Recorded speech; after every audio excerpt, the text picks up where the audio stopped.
Hello friends, very good morning. Welcome to the Hindu editorial analysis. Today we are going to handle a gem of an article on climate change. So చాలా ఎక్కువ vocabulary ఉంది, చాలా ఎక్కువ jargon ఉంది, technical jargon ఉంది. I will explain everything, డీటెయిల్గా explain చేస్తాను. మీరు కేర్ఫుల్గా విని అర్థం చేసుకునే ప్రయత్నం చేయండి. So before that let me tell you that ఈ మంత్ మీకు ఆల్రెడీ చెప్తూనే ఉన్నాను, ఫీజులు పెరుగుతున్నాయి. నవంబర్ 1 నుంచి ఓన్లీ 3 days ఆర్ లెఫ్ట్. ఇవాళ రేపు ఎల్లుండి. whoever is planning to take our UPSC course or optional courses, do it before 31st October.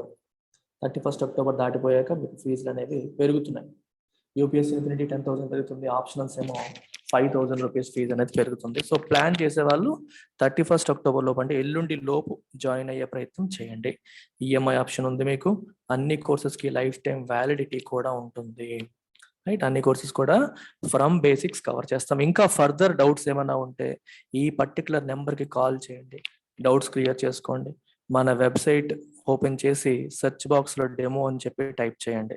మీకు వచ్చే కోర్సెస్లోకి ఎన్రోల్ అవ్వండి. They are free courses.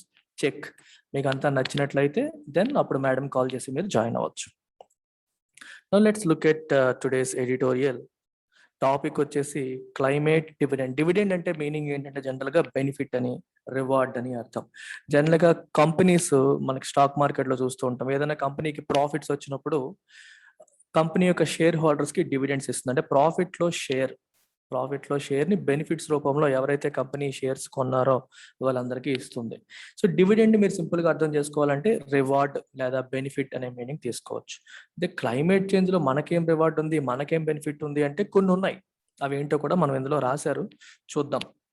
So క్లైమేట్కి సంబంధించిన కొన్ని బెనిఫిట్స్ అనే మీనింగ్లో మీరు తీసుకోవచ్చు దీన్ని. So let's get in to the editorial now.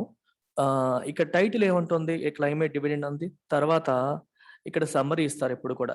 While a net zero commitment can be avoided, India stands to gain from an energy transition.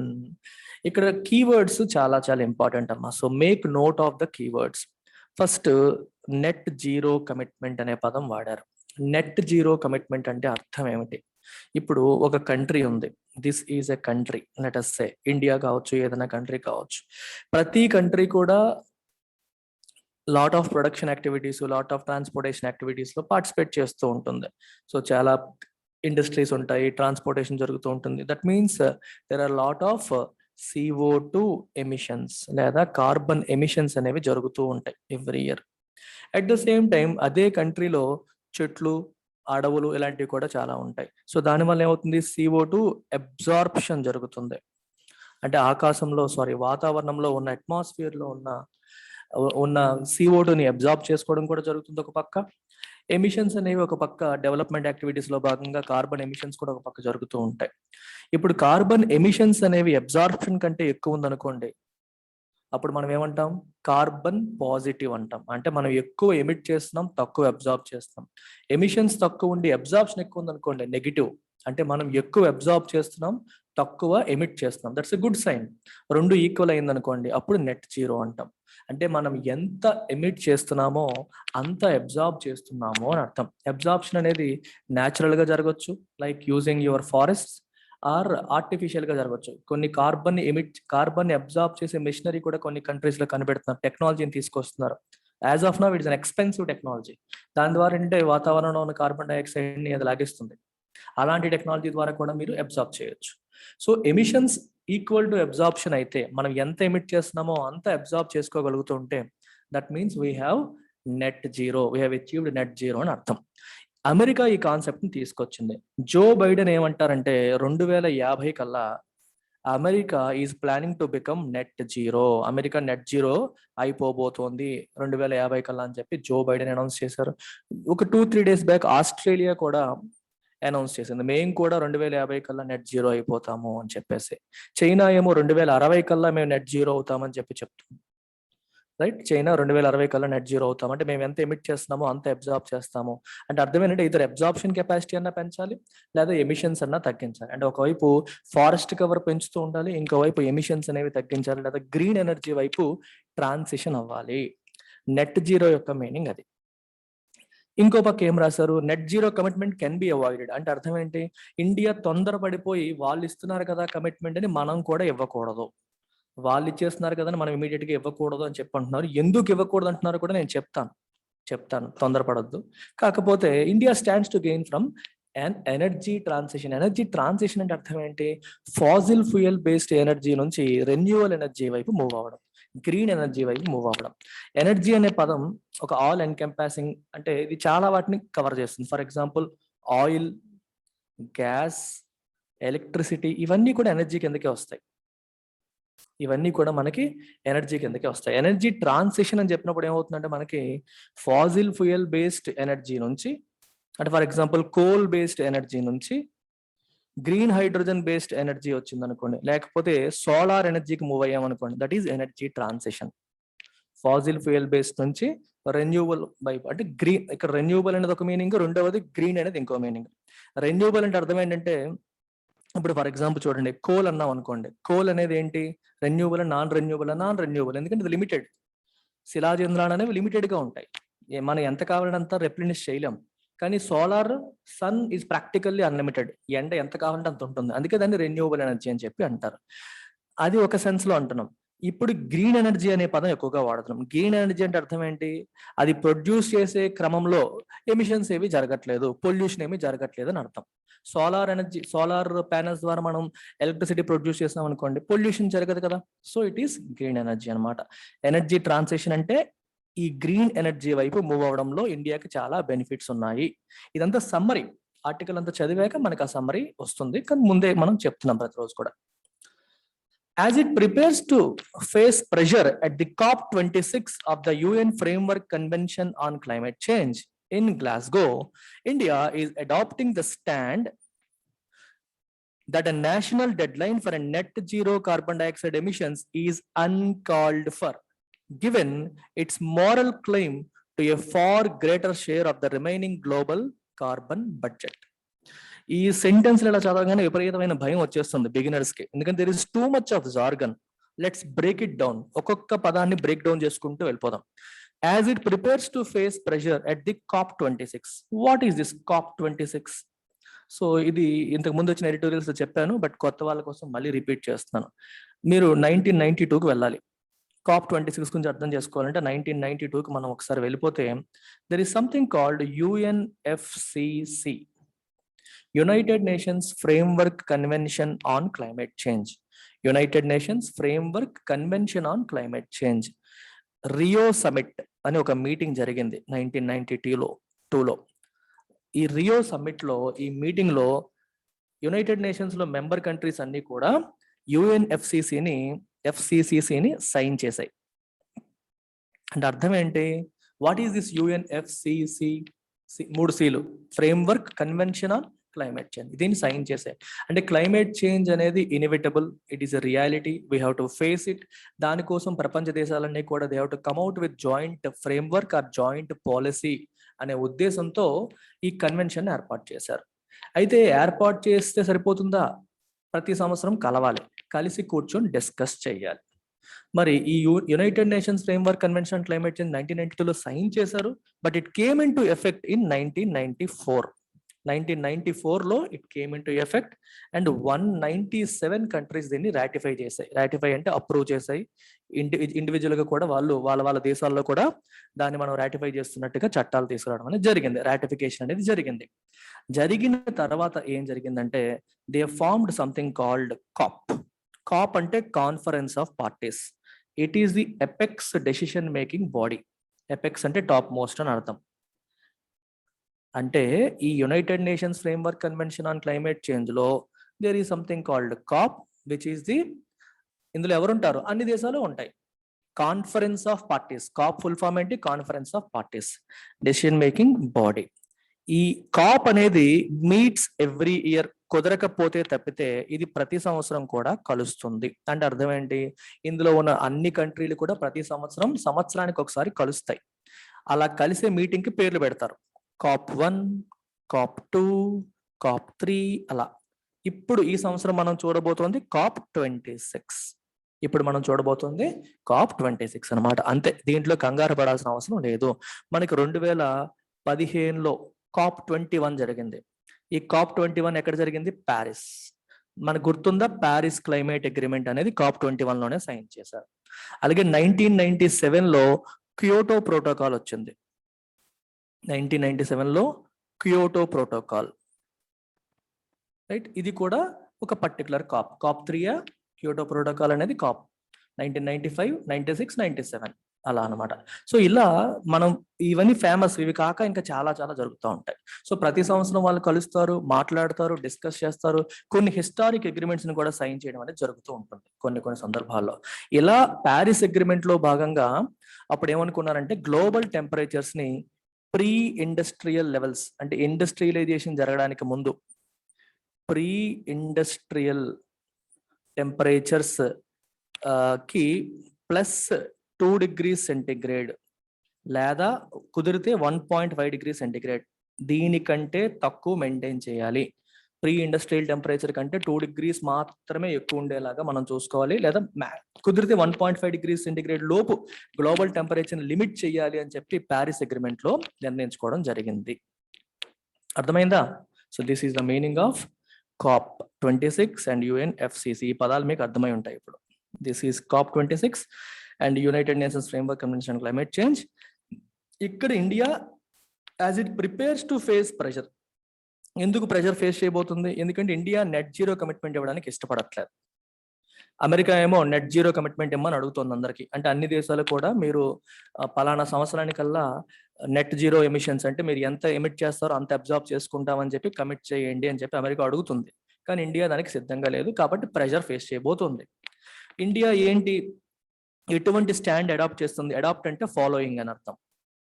Implementing లేదా following.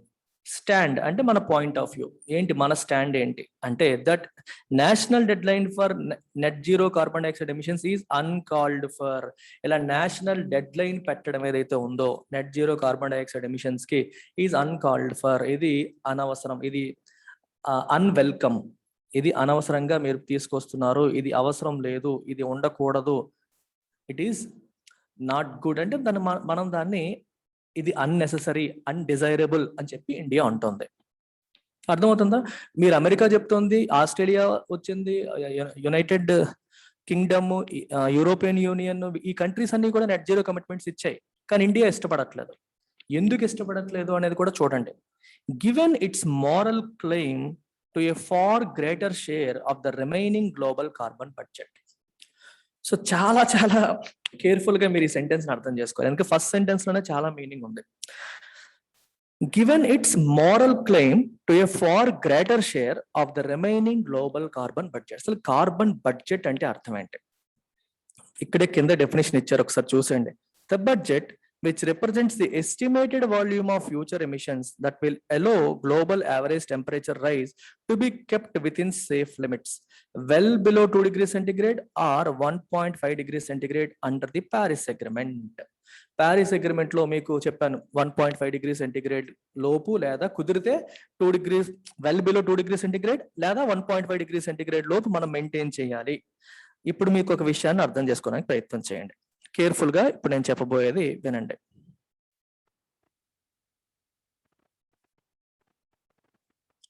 So pay attention here.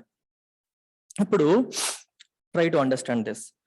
We are talking about CO2 emissions. CO2 emissions అనేవి పెరుగుతూ ఉన్నాయి అనుకోండి, it leads to rise in global temperature. Global temperature అనేది పెరుగుతూ ఉంటుంది, అంతే కదా? ఇప్పుడు మనం ఏమనుకుంటున్నాము, ప్రీ ఇండస్ట్రియల్ టెంపరేచర్ కి, ప్రీ ఇండస్ట్రియల్ లెవెల్ కి +1.5 degrees సెంటిగ్రేడ్ కి మించి ఉండకూడదు, గ్లోబల్ టెంపరేచర్ ఇంతకంటే ఉండకూడదు అనేది ప్యారిస్ అగ్రిమెంట్ లో అనుకుంటున్నాం. అంటే ప్రస్తుతానికి దీనికంటే తక్కువే ఉంది అనుకుందాం. CO2 ఎమిషన్స్ పెరిగే కొద్దీ ఈ టెంపరేచర్ కూడా పెరిగిపోతూ ఉంటది. అంటే ఏదో ఒక లెవెల్ వచ్చేసరికి ఈ నెంబర్ ని బ్రీచ్ చేసే అవకాశం ఉంటుంది కదా, ఈ నెంబర్ ని క్రాస్ చేసే అవకాశం ఉంటుంది కదా. ఆలోచించండి ఒకసారి మీరు, మీకు అర్థమైంది. మీకు చిన్న ఎగ్జాంపుల్ చెప్తాను, ఇది మీరు కన్ఫ్యూజ్ అవ్వకుండా. దీన్ని 100 అనుకోండి, 100 degrees సెంటిగ్రేడ్ అనుకోండి, just for your understanding 100 degrees centigrade అనుకోండి.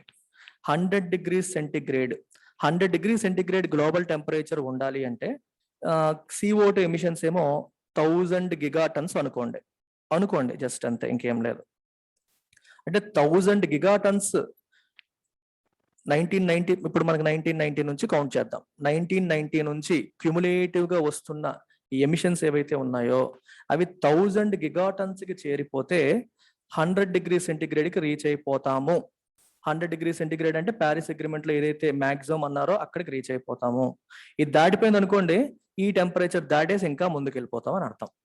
ఇంకా ముందుకెళ్లే కొద్దీ గ్లోబల్ వార్మింగ్ అనేది చాలా మన కంట్రోల్ తప్పిపోతుంది. క్లైమేట్ చేంజ్ అనేది ఇంకా భారీ మార్పులను తీసుకొచ్చే అవకాశాలు ఉంటాయి. మనకి ఫ్రీక్వెంట్ గా ఫ్లడ్స్, ఫ్రీక్వెంట్ గా ఈ వాతావరణంలో వచ్చే మార్పులు, సముద్ర జలాలు పెరిగిపోవడం, రకరకాల ప్రాబ్లమ్స్ ఫేస్ చేసే అవకాశం అనేది ఉంటుంది.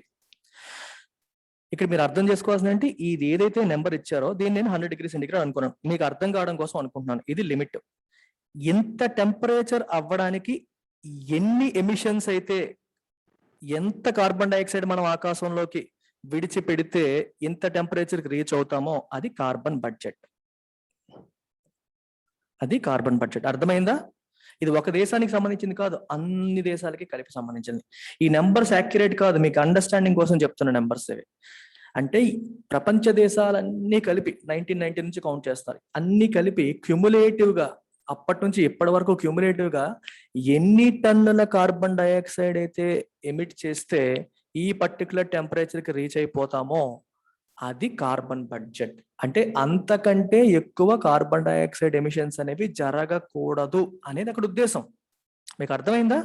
అంతకంటే ఎక్కువ కార్బన్ డైఆక్సైడ్ ఎమిషన్స్ అనేవి జరగకూడదు. So keep that in mind. ఒక్కసారి ఒక చార్ట్ చూపిస్తాను, చూడండి. ఈ చార్ట్ చూడండి, మీకు అర్థమవుతుంది. ఈ పర్టికులర్ చార్ట్ మీకు ఏం చూపిస్తుంది?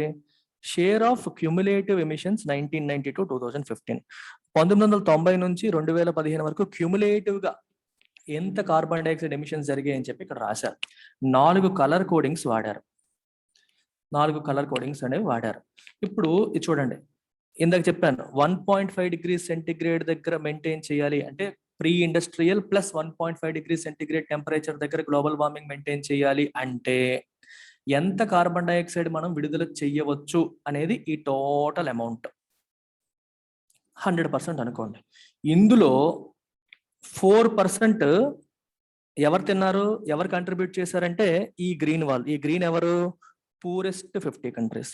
అంటే ప్రపంచ దేశాల్లో ఉన్న బాటమ్ 50 కంట్రీస్ ఎమిట్ చేసింది కేవలం 4%. అంటే ఓవరాల్ కార్బన్ బడ్జెట్ లో వాళ్ళు ఉపయోగించుకున్నది కేవలం 4%.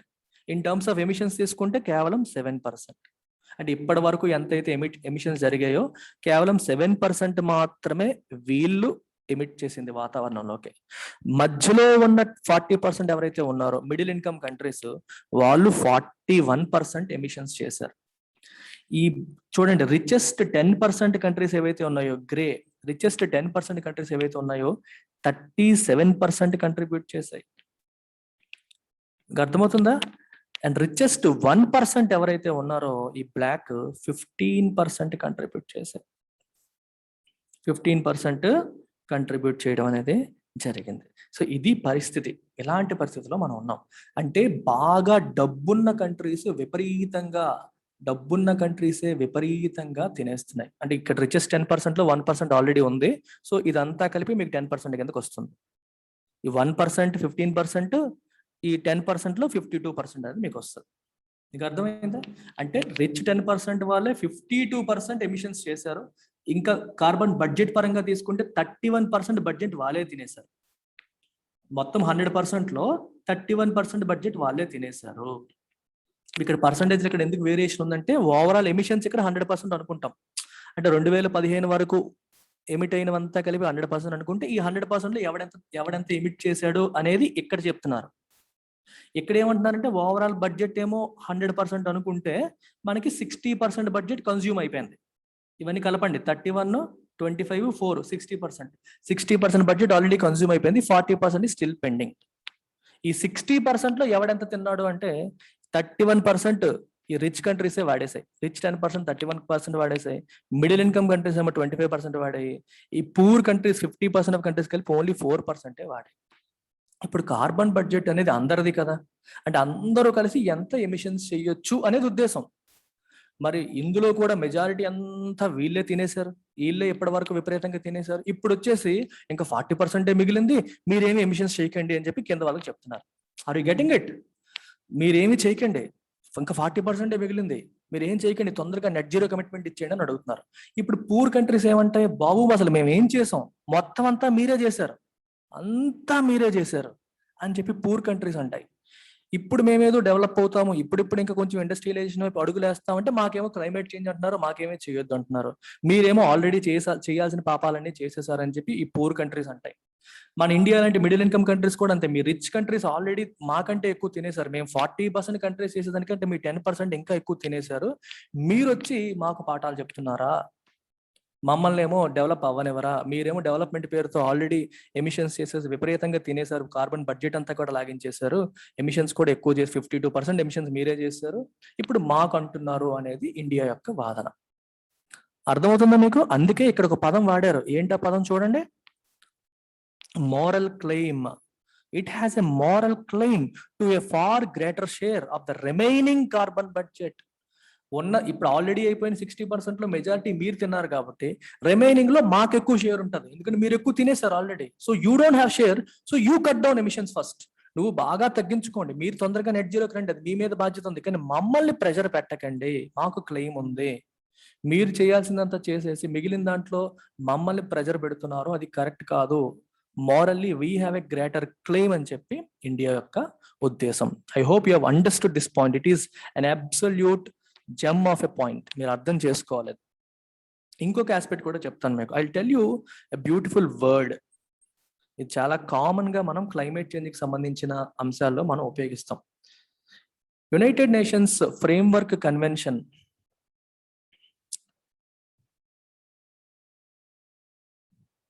United Nations framework convention on climate change కి సంబంధించిన ఒక ఫౌండేషనల్ ప్రిన్సిపల్ ఏంటంటే CBDR. ఫుల్ ఫామ్ చూసుకోండి, రాసుకోండి కుదిరితే. Common but differentiated responsibilities. Common but differentiated responsibilities. United Nations framework convention on climate change ఏర్పాటు చేసినప్పుడు ఇది ఫౌండేషనల్ ప్రిన్సిపల్ కింద తీసుకున్నారు. అంటే అర్థం ఏంటి? What is the meaning of common but differentiated responsibilities? ఎప్పుడైనా సరే when you think of it, ఒక విషయాన్ని గుర్తుపెట్టుకోండి, క్లైమేట్ చేంజ్ని ఎదుర్కోవాల్సిన బాధ్యత ఎవరిపైన ఉంది? అందరిపైన ఉంది. So it is a common responsibility. It is a common responsibility. But is the responsibility equal or unequal? అందరిపైన సమానమైన బాధ్యత ఉందా లేదా డిఫరెన్షియేటెడ్ బాధ్యత ఉందా అంటే డిఫరెన్షియేటెడ్ రెస్పాన్సిబిలిటీ ఉంది. రెస్పాన్సిబిలిటీ ఎంత ఉంది? డిఫరెన్షియేటెడ్. ఇప్పుడు అమెరికా తీసుకోండి ఒకవైపు, ఇండియా తీసుకోండి ఒకవైపు. క్లైమేట్ చేంజ్ ని ఫైట్ చేయాల్సిన రెస్పాన్సిబిలిటీ ఇద్దరిపైన ఉంది, కానీ ఎవరిపైన ఎక్కువ ఉంది అంటే అమెరికా పైన ఎక్కువ ఉంది.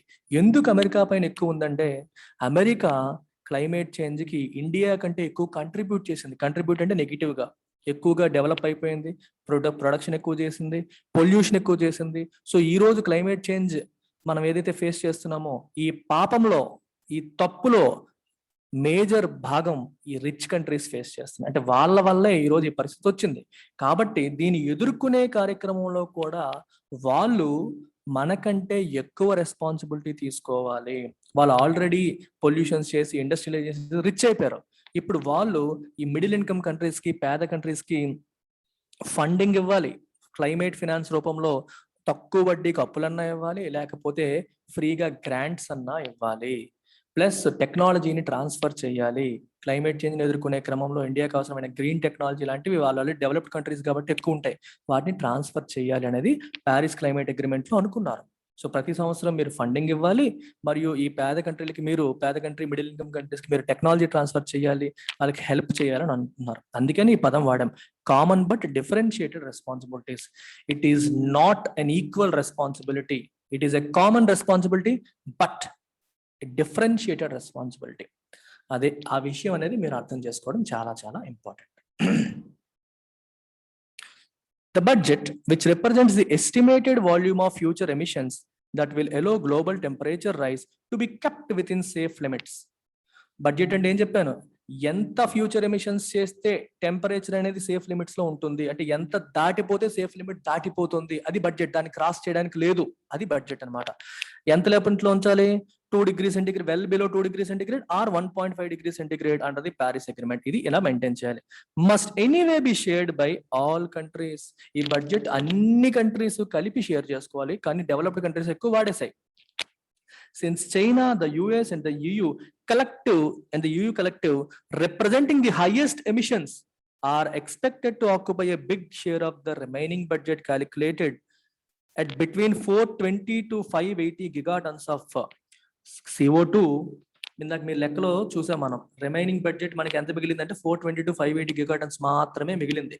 దీంట్లో మేజర్ వీళ్ళే మళ్ళీ తినేయబోతున్నారు. కాబట్టి India will again rely on its historical energy poverty, underdevelopment and low per capita emissions to convince the world that a net zero target is incongruous with the present reality. అర్థమైందా? Already వీళ్ళే తినేశారు, remaining share లో కూడా majority వీళ్ళే తినేయబోతున్నారు అనేది clear. అయితే so వీటన్నిటిని ఉపయోగించి ఇండియా దేని మీద ఆధారపడుతుంది కన్విన్స్ చేయడానికి? Will rely on its historical energy poverty. Energy poverty అంటే పేదరికం, అంటే మేము మీ అంత రిచ్ కాదు, అంటే మీ అంత ఎక్కువ ఎనర్జీ మేము కన్స్యూమ్ చేయలేదు, మీ అంత ఎక్కువ కార్బన్ డైఆక్సైడ్ మేము విడుదల చేయలేదు. లో per capita emissions, per head మేము ఎంత ఎమిట్ చేస్తున్నామో కూడా చూడండి. ఇండియాలో ఎంత పాపులేషన్ ఉన్నారు, కానీ మా ఎమిషన్స్ పర్ హెడ్ మీరు తీసుకుంటే మీతో కొలిస్తే చాలా తక్కువ. సో లో పర్ క్యాపిటా ఎమిషన్స్ ఉన్నాయి మా దేశంలో. అలాగే ఇప్పటి వరకు హిస్టారికల్ గా మేము కాంట్రిబ్యూట్ చేసింది CO2 ఎమిషన్స్ కి చాలా తక్కువ. వీటన్నిటిని ఇండియా ఉపయోగించి, ప్లస్ అండర్ డెవలప్మెంట్, మీ అంత మేము డెవలప్ కాలేదు, ఈ పాయింట్స్ అన్నిటిని ఉపయోగించి India will try to convince the world, ప్రపంచాన్ని కన్విన్స్ చేయడానికి ట్రై చేస్తుంది. ఏ విషయంలో? That a net zero target, ఈ నెట్ జీరో టార్గెట్ అని ఏదైతే మీరు చెప్తున్నారో is incongruous with the present reality. Present ఉన్న రియాలిటీతో అది కాంపాటబుల్ కాదు, సింక్ అవ్వదు. మేము ఇంకా డెవలప్ కాలేదు కంప్లీట్ గా. మాకు పర్ క్యాపిటల్ ఎమిషన్స్ మీతో కంపేర్ చేస్తే చాలా చాలా తక్కువ, ప్లస్ హిస్టారికల్ గా మేము ఎక్కువ కంట్రిబ్యూట్ చేయలేదు క్లైమేట్ చేంజ్ కి. సో కాబట్టి మమ్మల్ని ఇప్పుడు నెట్ జీరో టార్గెట్ తీసుకోండి అని చెప్పడం అనేది ప్రెసెంట్ ఉన్న రియాలిటీతో కాంపాటబుల్ కాదు, సింక్ అవ్వదు. మీరు అనుకోండి మీరు చాలా తప్పులు చేశారు, చాలా చేశారు, డెవలప్ అయిపోయారు, మీరు తీసుకోండి టార్గెట్స్, బట్ మమ్మల్ని ఫోర్స్ చేయకండి అని ఇండియా యొక్క ఉద్దేశం. అది ఇండియా యొక్క ఆర్గ్యుమెంట్. ఎట్ యాజ్ అయినప్పటికీ as a centre must acknowledge, centre ఒప్పుకోవాల్సిన విషయం ఒకటి ఉంది. ఏంటది? A minimalist approach is not an option given the global repercussions of emissions for all vulnerable nations and India's own alarming losses from periodic extreme weather events. Another beautiful sentence. Okay, logical గా మాట్లాడేసి ప్రపంచ దేశాలన్నింటినీ మనం convince చేయొచ్చు. ఏమని? బాబు మేము ఎక్కువగా climate change కి ఇప్పటి వరకు కాంట్రిబ్యూట్ చేయలేదు, ఎక్కువ చేసింది వాళ్ళు, సో మీరంతా చెయ్యాలి, మేము చెయ్యమని లాజికల్ గా మాట్లాడతాం. అయినప్పటికీ సెంటర్ ఒక విషయాన్ని ఎక్నాలెడ్జ్ చేయాలి, ఒప్పుకోవాలి. ఏంటది? A minimalist approach is not an option. అసలు మినిమలిస్ట్ అప్రోచ్ అంటే అర్థం ఏంటి? Taking little action. మినిమలిస్ట్ అంటే అర్థం ఏంటి? ఎంత తక్కువ యాక్షన్ వీలైతే అంత తక్కువ తీసుకోవడం. అంటే ఇప్పుడు క్లైమేట్ చేంజ్ ని ఫైట్ చేయడానికి మీరు ఏం చేస్తారు అని అడిగారు అనుకోండి, ఈ లాజికల్ అన్ని మాట్లాడుతూ మేమేం చెయ్యం, మేము ఎందుకు చెయ్యాలి, చేసిందంతా అమెరికా, చేసిందంతా యూరోపియన్ యూనియన్, చేసిందంతా చైనానే, సో లాజికల్ గా మేము చేయడానికి ఏం లేదు, మమ్మల్ని అడగండి అనే లాజిక్ లోకి వెళ్ళిపోయి ఏ యాక్షన్ తీసుకోకుండా ఉండిపోవడం. మినిమలిస్ట్ అంటే అర్థం ఏంటి? Taking as little action as possible. అంటే ఏ యాక్షన్ తీసుకోకుండా వీలైనంత తక్కువ యాక్షన్ తీసుకునే అప్రోచ్ అనేది ఈజ్ నాట్ అన్ ఆప్షన్. అది ఆప్షన్ కాదు. ఎందుకు ఆప్షన్ కాదు? Given the global repercussions of emissions for all vulnerable nations. ఎందుకంటే లాజిక్ పరంగా, ఫెయిర్నెస్ పరంగా, జస్టిస్ పరంగా మనం చెప్పింది కరెక్ట్ అవ్వచ్చు, కానీ ఆల్రెడీ మనం ఎమిషన్స్ ఎక్కువగా ఉండడం వల్ల రిపర్కషన్స్ ఫేస్ చేస్తున్నాం. What is the repercussion? Negative consequence. Repercussion అంటే నెగిటివ్ కాన్సిక్వెన్స్. అర్థమవుతుందా? గ్లోబల్ గా ప్రపంచ దేశాలన్నీ కూడా నెగిటివ్ కాన్సిక్వెన్సెస్ ఫేస్ చేస్తున్నాయి. ఎవరు? అన్ని వల్నరబుల్ నేషన్స్. వల్నరబుల్ అంటే those nations which are at higher risk. ఏ దేశాలు అయితే ఎక్కువ రిస్క్ లో ఉన్నాయో, రిస్క్ లో ఏ దేశాలు ఉన్నాయి? ఐలాండ్ నేషన్స్, సముద్రానికి దగ్గరగా ఉన్నవి, సముద్రం మధ్యలో ఉన్నవి. ఐలాండ్ నేషన్స్ ఎక్కువగా రిస్క్ లో ఉంటాయి. ఇండియా కూడా 3 వైపుల సముద్రం ఉంది కాబట్టి ఇండియాకి కూడా రిస్క్ ఎక్కువగానే ఉంటుంది. అంటే మనలాంటి దేశాలకి రిస్క్ అనేది చాలా ఎక్కువగా ఉంది. And India's own alarming losses from periodic extreme weather events. మనం పీరియాడిక్ గా చాలా కామన్ గా ఫ్రీక్వెంట్ గా ఎక్స్ట్రీమ్ వెదర్ ఈవెంట్స్ ని ఫేస్ చేస్తున్నాం. చూడండి, తుఫాన్లు, వరదలు చాలా కామన్ అయిపోయాయి. దీనివల్ల లాస్లు అనేవి ఆల్రెడీ చూస్తున్నాం. ఎటువంటి లాస్లు ఇవి ఆందోళన కలిగించేంతగా అలార్మింగ్, అంటే మనలో ఇమీడియట్ గా అలర్ట్ చేసేలాగా ఆందోళన కలిగించేంత లాస్లు ఆల్రెడీ మనం చూస్తున్నాం. సో కాబట్టి లాజిక్స్ మాట్లాడుతూ యాక్షన్ తీసుకోకుండా ఉండడం కూడా ఇండియాకి ఆప్షన్ కాదు. ఇండియా కూడా యాక్షన్ తీసుకోవాలి అనే మాట ఇక్కడ చెప్తున్నారు. It can seek congruence with the world on identifying green growth pathways, aligning future investments with a smart recovery plan for COVID-19, embracing renewable energy more widely, and averting long-term lock-in effects of fossil fuel dependence in energy generation, buildings, mobility, and so on.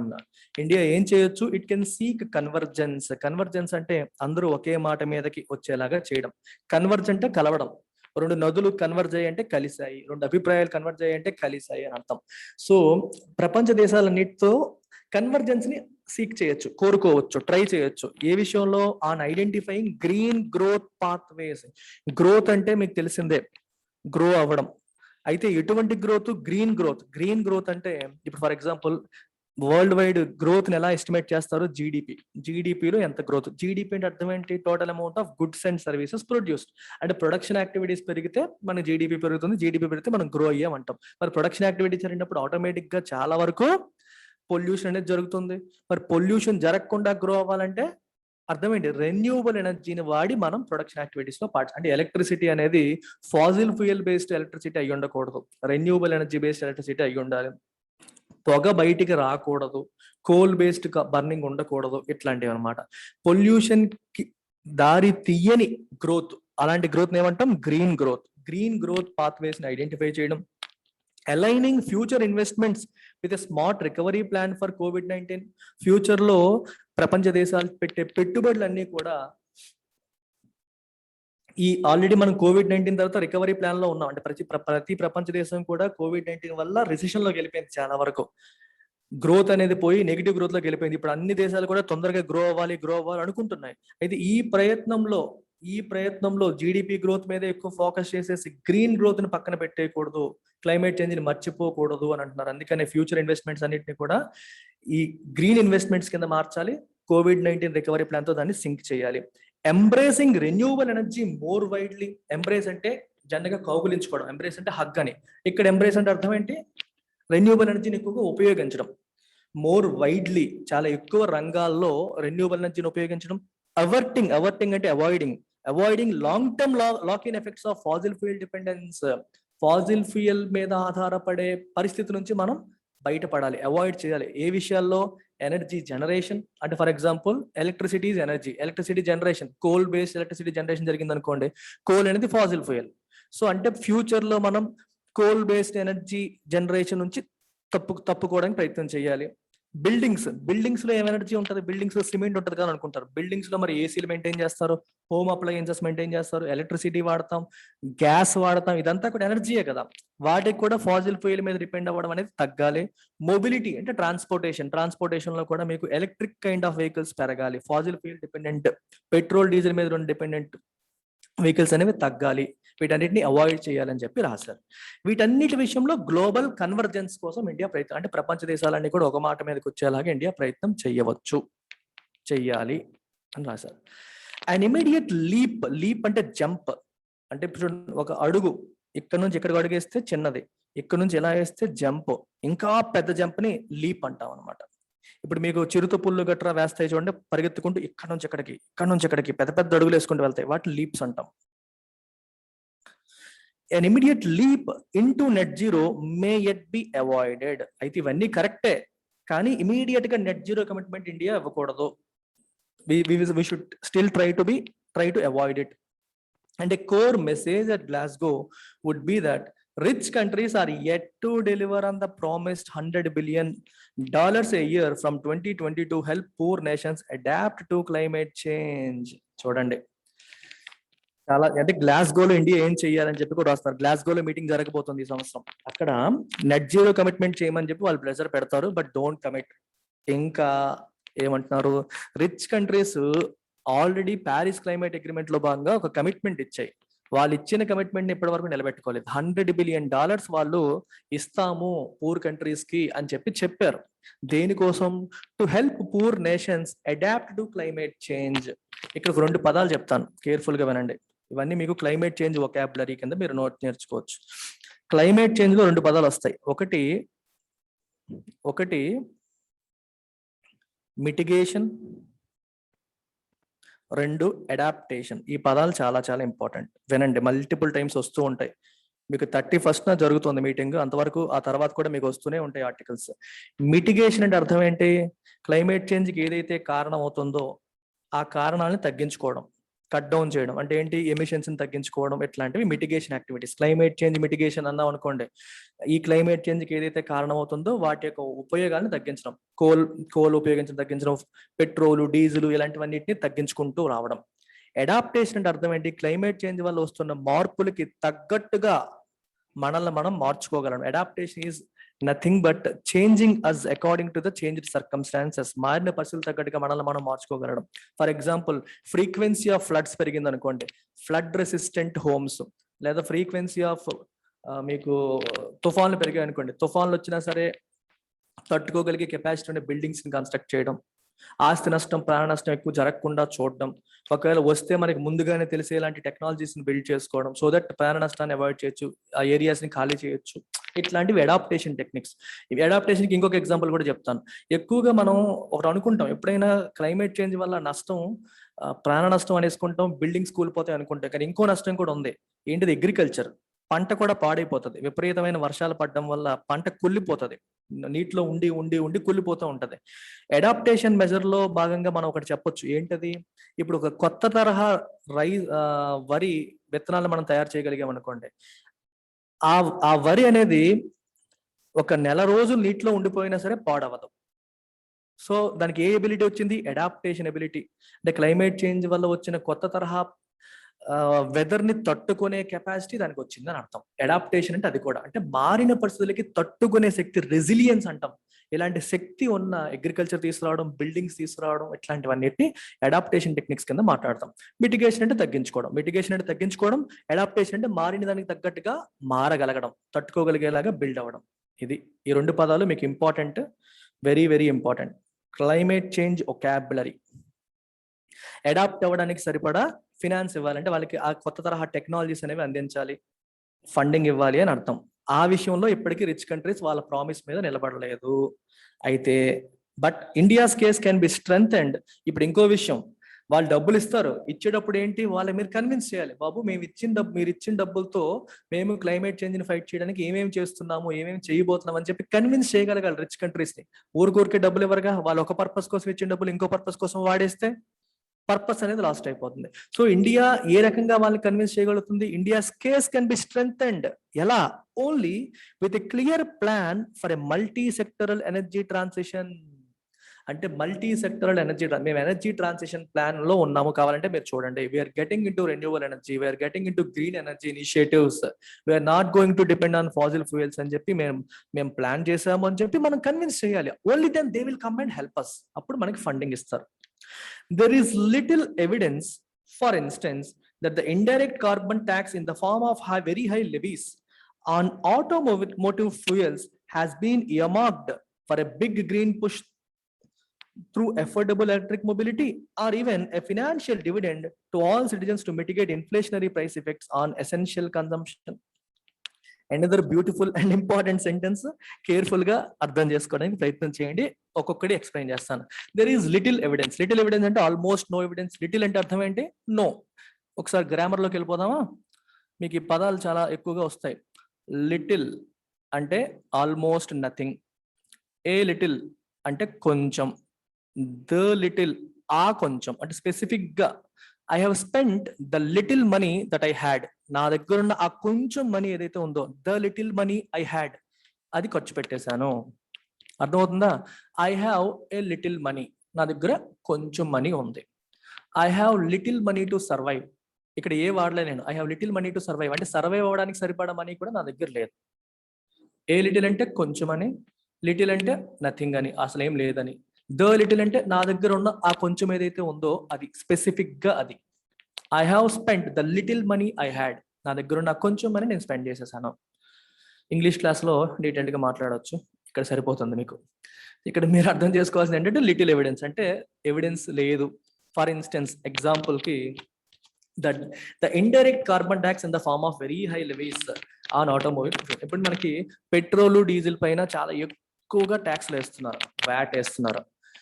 General గా ఇక్కడ మీకు ఇంకో concept చెప్పాలి. There is a word called carbon fee and dividend. ఇది వినండి, చాలా Canada దేశంలో ఇది ఫాలో అవుతున్నారు.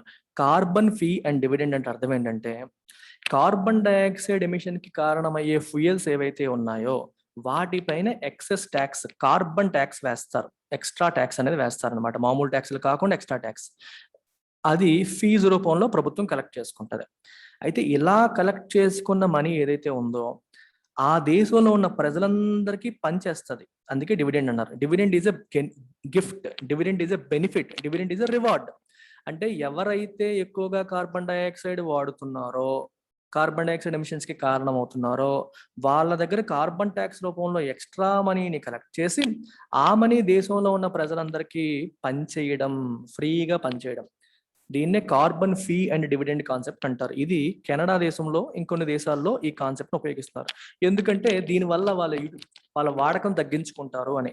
ఎక్స్ట్రా ట్యాక్స్లు పడుతున్నాయి మనం ఇది వాడడం వల్ల అనే ఆలోచన వస్తుంది అని చెప్పి ఈ కాన్సెప్ట్ని ఉపయోగిస్తున్నారు. ప్లస్ దీనివల్ల సోషల్ జస్టిస్ కు కూడా జరుగుతుంది అని. ఎందుకంటే బాగా రిచ్ పీపులే కదా ఎక్కువ కన్జ్యూమ్ చేస్తారు. సో రిచ్ పీపుల్ దగ్గర తీసుకొని మనం అందించేటప్పుడు పూర్ పీపుల్కి ఎక్కువ బెనిఫిట్ అవుతుంది కదా, సోషల్ జస్టిస్కి ఈ రకంగా మనం దారి తీసినట్టు అవుతుందని చెప్పి కొన్ని దేశాలు దీన్ని ఫాలో అవుతున్నాయి. అయితే ఇండియాలో మీరు తీసుకుంటే ఇండియాలో కూడా విపరీతంగా ట్యాక్సులు వసూలు చేస్తున్నారు. కార్బన్ డైఆక్సైడ్ మన పెట్రోల్ డీజిల్ మీద ఎక్కువ ట్యాక్సులు తీసుకుంటున్నారు. అయితే ఈ ఎక్కువ ట్యాక్స్లు అనేవి ప్రజలకు ఏమైనా ఫైనాన్షియల్ డివిడెండ్స్ రూపంలో ఇస్తున్నారా? ఇవ్వట్లేదు. Financial dividend to all citizens to mitigate inflationary price effects. Essential commodities పైన రేట్లు బాగా పెరిగిపోయాయి. ఇన్ఫ్లేషనరీ ప్రైస్ ఎఫెక్ట్ అంటే అర్థం ఏంటి? ఆల్రెడీ ధరలు బాగా పెరిగిపోయాయి. ఆ పెరిగిన ధరల యొక్క ప్రభావాన్ని తగ్గించడానికి, ఎఫెక్ట్ అంటే దాని యొక్క ప్రభావాన్ని తగ్గించుకోవడానికి ప్రజలకు మనం ఏమైనా డబ్బులు ఇస్తుందా గవర్నమెంట్ అంటే ఇవ్వట్లేదు. ఓకే, పోనీ ఇలా కలెక్ట్ చేసిన ట్యాక్స్లన్నీ ఇయర్ మార్క్ చేశారా? ఇయర్ మార్క్ అంటే పక్కన పెట్టడం, ఫలానా దానికోసం పక్కన పెట్టడం. For example I'm year marking 50,000 rupees every month for my dream home అన్నాను అనుకోండి. మంచి నేను ఇల్లు కట్టాలనుకుంటున్నాను, దానికోసం ప్రతి నెల 50,000 రూపాయలు పక్కన పెడుతున్నాను, ఇయర్ మార్క్ చేస్తున్నాను అని అర్థం. ఇది big green push through affordable electric mobility. Electric mobility అంటే అర్థం ఏంటి? ఎలక్ట్రిక్ కార్స్, ఎలక్ట్రిక్ స్కూటర్స్, ఇలాంటి వాటి కోసం నేను డబ్బులు పక్కన పెడుతున్నాను అనే ఏమైనా ఎవిడెన్స్ ఉందా? లేదు. అంటే పెట్రోల్ డీజిల్ మీద మీరు కలెక్ట్ చేసిన ట్యాక్స్ జనరల్ గా వాడేస్తున్నారే తప్పితే గ్రీన్ పుష్ కోసం ఉపయోగిస్తున్నారని ఎవిడెన్స్ లేదు. అలాగే ప్రజలకు మీరు బెనిఫిట్స్ రూపంలో ఇస్తున్నారని కూడా ఎవిడెన్స్ లేదు. అంటే ఇలాంటి ఎవిడెన్స్ ఉందనుకోండి మీరు కన్విన్స్ చేయొచ్చు, బాబు మేము ఇలా ట్యాక్స్లు కలెక్ట్ చేసినా మేము గ్రీన్ ఎనర్జీ కోసం ఇవన్నీ చేస్తున్నామని చెప్పి చెప్పొచ్చు. కానీ ఇండియా అవేమీ చెయ్యట్లేదు అంటున్నారు. As national scientific advisers have argued in a joint statement on the eve of UN climate conference, and to which India's principal scientific advisor is a signatory, it is essential for governments to draw precise technological, socio-economic and financial policies and requirements to demonstrate a commitment to the 1.5 degrees centigrade goal. ప్రపంచ దేశాలను మనం convince చేయాలి, demonstrate చేయాలి. అంటే మనం ఈ 1.5 degree centigrade గోల్ని reach అవ్వడానికి మన వంతు ప్రయత్నం మనం చేస్తున్నాము త్రూ అవర్ పాలసీస్ అని మనం డెమాన్స్ట్రేట్ చేయగలిగితేనే రిచ్ కంట్రీస్ మనల్ని నమ్ముతాయి, మనకి ఫండింగ్ ఇస్తాయి. చూడండి ఇక్కడ అదే రాశారు. యాజ్ నేషనల్ సైంటిఫిక్ అడ్వైజర్స్ అందరూ ఒక జాయింట్ స్టేట్మెంట్ లో ఇదే ఆర్గ్యూ చేశారు, ఇదే మాట చెప్తున్నారు. On the eve of UN climate conference జరిగే ఈ క్రమంలో, ఆన్ ది ఈవ్ ఆఫ్ అంటే ఇది జరుగుతున్న ఈ క్రమంలో వాళ్ళు జాయింట్ స్టేట్మెంట్ రిలీజ్ చేసి దాంట్లో ఇదే మాట చెప్పారు. దానికి ఇండియా యొక్క ప్రిన్సిపల్ సైంటిఫిక్ అడ్వైజర్ కూడా సిగ్నేటరీ, ఆయన కూడా దానిపైన సంతకం చేయడం జరిగింది. వాళ్ళు ఏమన్నారంటే it is essential for governments, ప్రపంచ దేశాలన్నీ కూడా they have to drop precise technology పరంగా మనం ఏం చేయబోతున్నాం అంటే గ్రీన్ ఎనర్జీకి మూవ్ అవ్వడానికి ఎటువంటి టెక్నాలజీ, కొత్త టెక్నాలజీస్ ఏమైనా బిల్డ్ చేస్తున్నామా, ఇప్పుడు చూడండి, గ్రీన్ హైడ్రోజన్ అనే మాట వస్తుంది. గ్రీన్ హైడ్రోజన్ ని ఎక్కువగా ప్రొడ్యూస్ చేయాలంటే ఏం చేయాలి? దానికి సరిపడా టెక్నాలజీ మన దగ్గర ఉందా? సోలార్ టెక్నాలజీస్ ఉన్నాయా లేవా? ఇలాంటి ఆస్పెక్ట్స్. సోషియో ఎకనామిక్ ఎటువంటి పాలసీస్, ఎటువంటి గవర్నమెంట్ పాలసీస్ తీసుకొస్తాం, ఫినాన్షియల్ పాలసీస్ ఎటువంటివి తీసుకొస్తాం, రైట్? ఏమేమి చేయబోతున్నాం అని మనం డెమాన్స్ట్రేట్ చేయాల్సిన అవసరం ఉంది, రైట్? వాటన్నిటిని క్లియర్ గా మనం ప్లాన్ చేయాల్సిన అవసరం ఉంది అని అర్థం. The country must seize the moment. ఈ మూమెంట్ ని సీజ్ చేయాలి and present convincing plans. Moment అంటే ఏంటి? Glasgow climate conference. ఈ కాన్ఫరెన్స్ లో మనకి మాట్లాడడానికి అవకాశం వస్తుంది. సో మనం we have to present convincing plans that will be rolled out in the present decade. ఈ నెక్స్ట్ 10 సంవత్సరాల్లో మనం ఏం చేయబోతున్నాము, గ్రీన్ ట్రాన్సిషన్ కోసం, ఎనర్జీ ట్రాన్సిషన్ కోసం, క్లైమేట్ చేంజ్ ని ఫైట్ చేయడం కోసం అని కన్విన్సింగ్ ప్లాన్స్ అక్కడ మనం ప్రెజెంట్ చేసి టు అట్రాక్ట్ క్లైమేట్ ఫినాన్స్ ని అట్రాక్ట్ చేయాలి. రిచ్ కంట్రీస్ డబ్బులు ఇవ్వడానికి సిద్ధంగా వస్తాయి. అదే అఫ్ కోర్స్ వాళ్ళు మాట నిలబెట్టుకోలేదు అనుకోండి, కానీ మనం సాలిడ్ గా కన్విన్స్ చేయగలిగితే మనకి ఆ ఫండింగ్ వచ్చే అవకాశం ఉంటుంది. ఫండింగ్ అనేది గ్రాంట్ రూపంలో, అంటే కంప్లీట్ గా ఫ్రీగా రావచ్చు, లేదా తక్కువ వడ్డీతో బ్యాంకుల ద్వారా రుణం రూపంలో కూడా రావచ్చు. Even while buttressing the argument for a medium term window to taper down carbon emissions అనేవి ఇమీడియట్ గా మేము తగ్గించలేము, కొంచెం మీడియం టర్మ్ విండో ఇవ్వండి మాకు. అర్థమైందా మీకు? టేపర్ డౌన్ అంటే అర్థం ఏంటి? ఇప్పుడు ఏదన్నా ఒకటి బాగా పెరిగిపోయింది అనుకోండి, ఇలా పెరిగిపోయింది. టేపర్ డౌన్ అంటే మెల్లమెల్లగా తగ్గించడం. ఒకేసారి తగ్గించలేము, మెల్లమెల్లగా తగ్గిస్తాము, మాకు మీడియం టర్మ్ విండో కావాలి అని చెప్పి బట్రస్ అంటే స్ట్రెంగ్తెన్. బట్రస్ అంటే మీనింగ్ ఏంటి? Strengthen the even while strengthening the argument for a medium term window to taper down carbon emissions. మేము మెల్లమెల్లగా తగ్గిస్తాము, దానికి మాకు అవకాశం ఇవ్వాలని చెబుతూ ఇవన్నీ మేము చేస్తున్నాము క్లైమేట్ చేంజ్ ని ఫైట్ చేయడానికి అని ఒక ప్లాన్ ని ప్రెజెంట్ చేసి క్లైమేట్ ఫినాన్స్ ని అట్రాక్ట్ చేసే ప్రయత్నం చేయాలి. If severe floods, droughts and more frequent storms Erode the assets of citizens, governments of the future will have to pay for lack of foresight today. చూడండి కేర్ఫుల్ గా, ఈ last sentence చాలా important sentence. మీరు in fact conclusion లో రాయగలిగే sentence ఎక్కడైనా సరే. ఇక్కడ మీకు ఇంకో వర్డ్ కూడా నేర్పిస్తాను. Severe floods, droughts, frequent storms ఇవన్నీ ఏం చేస్తాయి? Erode the assets of citizens యొక్క అసెట్స్ ని కోతకి గురి చేస్తాయి, అంటే కూల్ చేస్తాయి, తినేస్తాయి. అవునా కాదా? నిజమే. ఫ్లడ్స్ వచ్చినప్పుడు మనం ఎంతో నష్టపోతాం, కరువు వచ్చినప్పుడు నష్టపోతాం, ఫ్రీక్వెంట్ స్టార్మ్స్ వచ్చినప్పుడు కూడా నష్టపోతూ ఉంటాం. మరి ఇప్పుడు మనం క్లైమేట్ చేంజ్ కోసం ఫైట్ చేయకపోతే రేపు పొద్దున్న ఇవన్నీ వస్తే మరి ప్రజలకు నష్టపరిహారం ఎవరు చెల్లించాలి? అప్పటి గవర్నమెంట్స్ చెల్లించాలి. అందుకే రాశారు, governments of the future will have to pay for the lack of foresight today. ఈ రోజు మనం ముందు చూపుతో ఆలోచించకపోతే, ప్రెజెంట్ ఉన్న గవర్నమెంట్ ముందు చూపుతో ఆలోచించకపోతే, ఫ్యూచర్ లో వచ్చే గవర్నమెంట్స్ దానికోసం మూల్యం చెల్లించాల్సిన పరిస్థితులు వస్తాయి. I tell you one more sentence here. మీరు ఈ సెంటెన్స్ ని కుదిరితే నోట్ చేసుకోండి.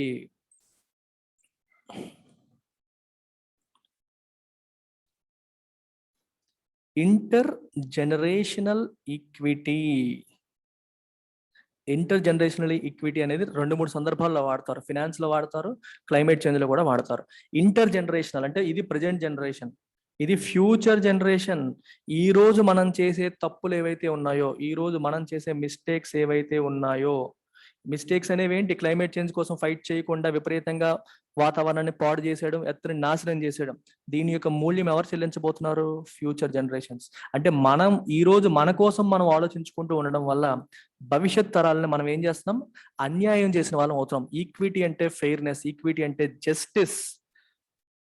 మనం భవిష్యత్ తరాలకి ఇంజస్టిస్, అన్యాయం చేస్తున్నాం. Inter generational equity is important. You shouldn't only think about your generation, you should think about future generation. అందుకే సస్టైనబుల్ డెవలప్మెంట్ అంటాం.